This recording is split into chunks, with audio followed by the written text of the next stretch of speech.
Hey everyone, we have our journalist fill in the blank of the week featuring today Carleton English. She's a reporter at Barrons. Welcome, Ms. Carleton. We are so excited to have you. And we got some fill in the blanks for you. Are you ready? All right, let's do this. Let's do it. My favorite sources always. My favorite sources always give me an idea for the next story. So you're working on one story with them, whether it's a company you're covering, but it's that last 5 minutes when they tell you something else that they're thinking about. Mm, And it might not even be something that they're an expert on, but just a, hey, did you notice this? And that can spur a ton of ideas for features down the line. You'll never get a response from me If your pitch is not at all tailored to what I write about. I am a reporter that I cover a lot of things, but I am mostly focused on the financial sector. So that's the big banks and activist investing space. If you look at my bylines, almost all of them tie to that. So if you're pitching me something wildly left field from that and we've never spoken before, you're no, probably not going to hear back from me. no, I would imagine not. You can follow up with me if. You can follow up with me. Again, it ties to if it's something that you know that I cover, or if we have a relationship A before where, rapport. sometimes my inbox is crazy and I don't even see stuff. So a Mm-hmm. phone call can help, but that means Phone you call. have my phone number, which means we've been in contact before. There you go. The appropriate amount of lead time for a story is.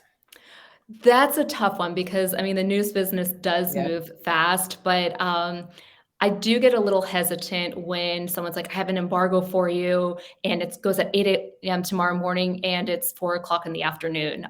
Things happen very Yeah. quickly, but that's not valuing each other's time. I have to clear things with an editor. I have to also report out a story. So things on a tight lead time always make me a little bit nervous. Makes sense. My favorite stories to write are. My favorite stories to write. So at Barron's, we always like to look where others aren't looking. So there's a lot of the kind of day of stories that you're doing. Earnings are coming, you cover that. There's an event that you cover that. But when you get to Mm-hmm. step back and like explain the broader context about why something is going on in the market or come up with an idea that's a little bit from left field and you have a little bit more time to work on it. Mm-hmm. And then the best compliment I received about my work was. Oh gosh. It's not always the specific words that someone says, but it's who. So it's one thing if there's someone who's in the financial industry says, Ah, "Oh, I liked your story on banks." And it's like, "Okay, well, you cover the sector and you knew about yeah. it."